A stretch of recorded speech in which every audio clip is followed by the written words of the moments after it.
नमस्ते, मेरा नाम ज्योति है। मैं हेल्पलेस पीपल फाउंडेशन से, जैसे कि आप सभी को पता है, मेरा छोटा सा वृद्धाश्रम है जिनमें मैं उन बुजुर्ग माओं की सेवा करती हूँ जिनके बच्चे उन्हें छोड़ देते हैं। साथ में मैं बेजुबान जानवरों की भी सेवा करती हूँ, आप सभी को पता है। मेरा आज इस वीडियो के माध्यम से बस आप लोगों तक एक बात पहुँचानी है और मैं बोलना चाहती हूँ कि मैं डेली जब हमारी गाय माता को खाना देने के लिए जाती हूँ और वो गाय माता जिसमें 36 करोड़ देवी देवताओं का वास है, जिन्हें हम पूजते हैं, वो गाय माता कूड़ा खा रही है, कचरा खा रही है, पन्नी खा रही है, डायपर खा रही है। ये सिर्फ हम लोगों के कारण।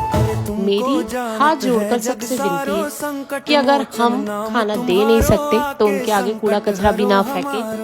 बस मैं छोटी सी एक रिक्वेस्ट है सभी लोगों से करना चाहती हूँ, कृपया करके ऐसा ना करें। लक्ष्मण जी के, हाँ लक्ष्मण जी के बचाए तुमने प्राण हमारे।